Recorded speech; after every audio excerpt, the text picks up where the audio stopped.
form, which is the kind of the new big thing that we've added to Komplete 11. Form is it's a hybrid of sample-based synth meets granular as well.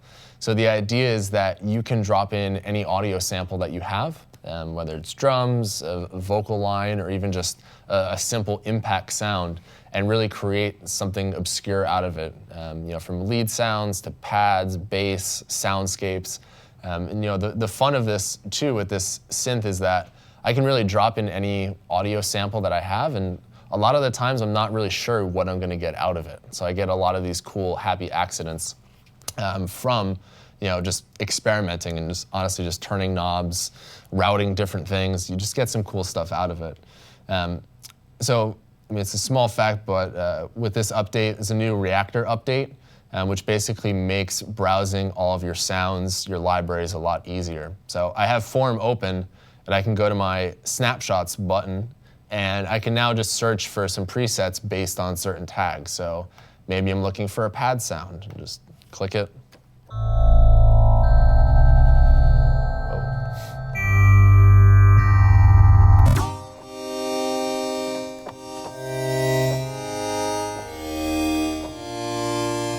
Or maybe I'm looking for more of a lead sound. Actually, do keys.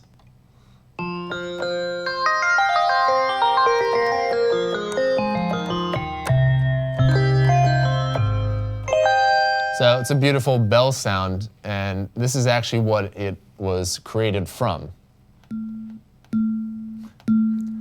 It's a little bit longer, it's 16 seconds. There's a couple more plucks. So there's that one as well. There's one more coming, I swear. There we go.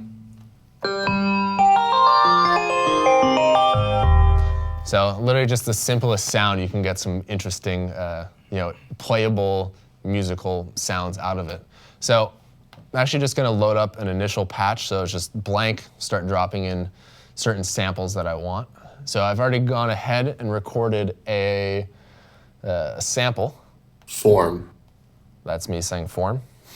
Form, yeah. And then Komplete. Form. So we'll take the form one, for example. So I just drag and drop it, and I can preview it. Form. Sounds good. So I can load my sample, and now I have the first means of controlling it. So even if I just start playing it on the keyboard,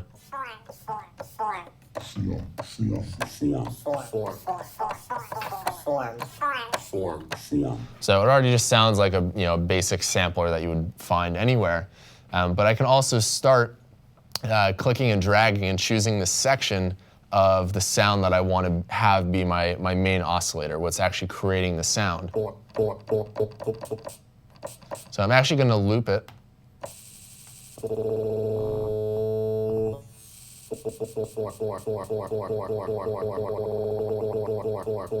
Or I can just choose a particular snippet of it.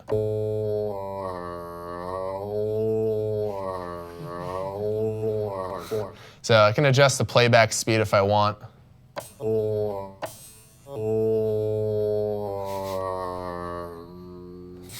Very exciting, I know. So that's kind of the first way I can start, just adjusting it. So I'm just going to make this super short. So even just that, I can start playing something.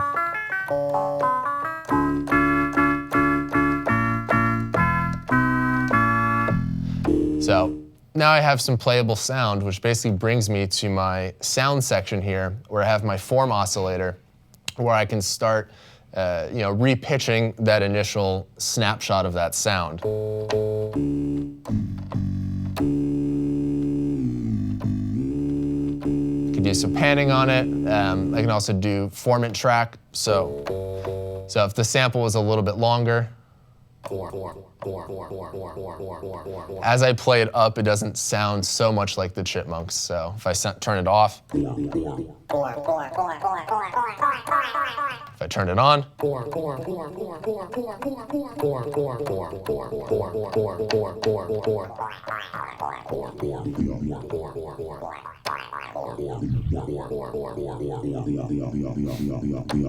there we go.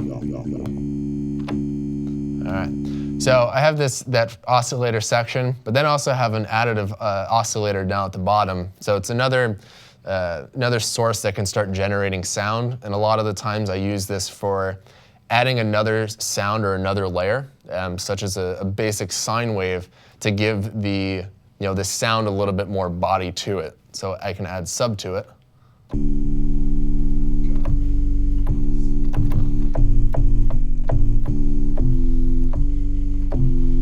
There we go. Make this room rattle a bit. Can change the octave of it.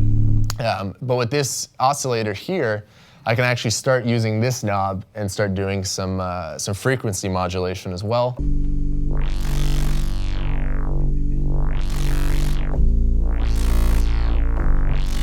And again, keep in mind what this started from was that me saying form. So again, it's already now I have a cool playable sound. But I have other options here just to distort the sound more.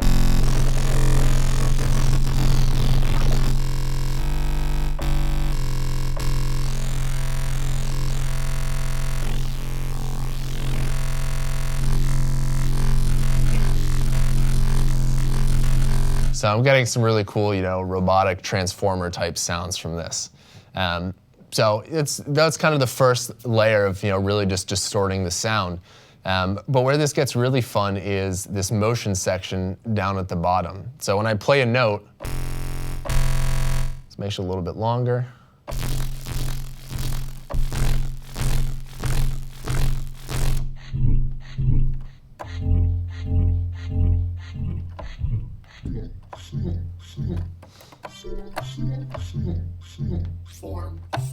There we go. So it's looping. Now at the bottom, you basically see this diagonal line. So the sample's just playing from beginning to end, and it repeats over and over. But I can also have this curve editor, so I can adjust how the sample is playing. If it's playing forwards, backwards, if it loops certain sections. So I have basic ones or more complex. So I just click it.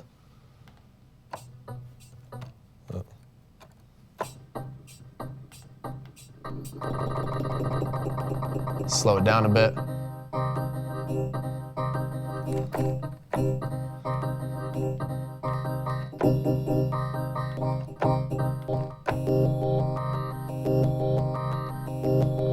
Now if I want, I can adjust the curve editors myself. So I can choose where the sample plays at a particular point. Can adjust different curves to it.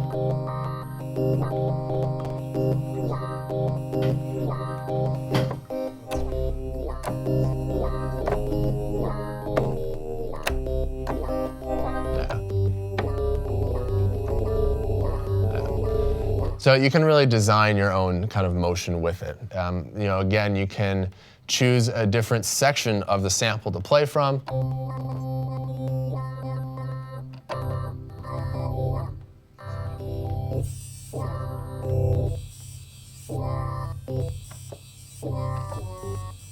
So you can get some cool sounds out of it.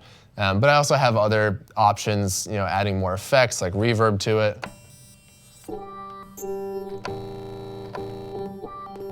Which is a better thing. So I can add more reverb, add some delay to it, add a compressor, frequency shifting.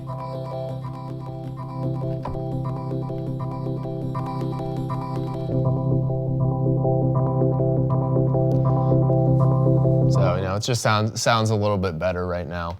But again, the idea is you can drop in really any audio sample that you want, and you may not really know what you're going to get out of it. Again, that was just me saying form, but there's a lot of different just basic snapshots that even come with it that you can get some really interesting sounds out of it. Even like the soundscape section, for example.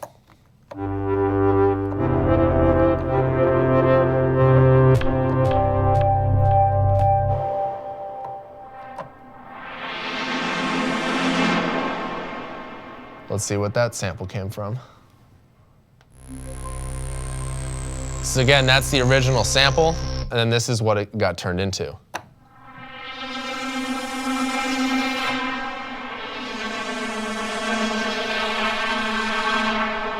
I can even now just adjust this range.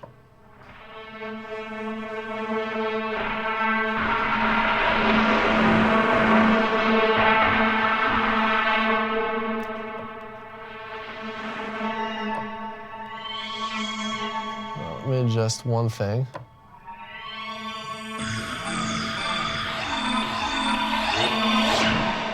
Now, where it can get really fun, more of the experimentation part of this is any of the parameters that I have here, I can use, add some modulation to it. So if I want to add an envelope or an LFO, I can do that to any of the knobs. But a lot of the times what I like doing is I actually can take this curve and then apply it to any of these knobs. So if I click the button down here, say I want this to be automated by the motion curve, adjust how much of it. So now when I play it, you can see it's modulating down at the bottom. So, basically the way I've been using this is I just drop in a random sample. Again, not really sure what I want to create out of it, but I just turn a lot of knobs, add a bunch of modulation, such as the motion curve here, and you get some really cool sounds out of it. So definitely a huge fan of of using form.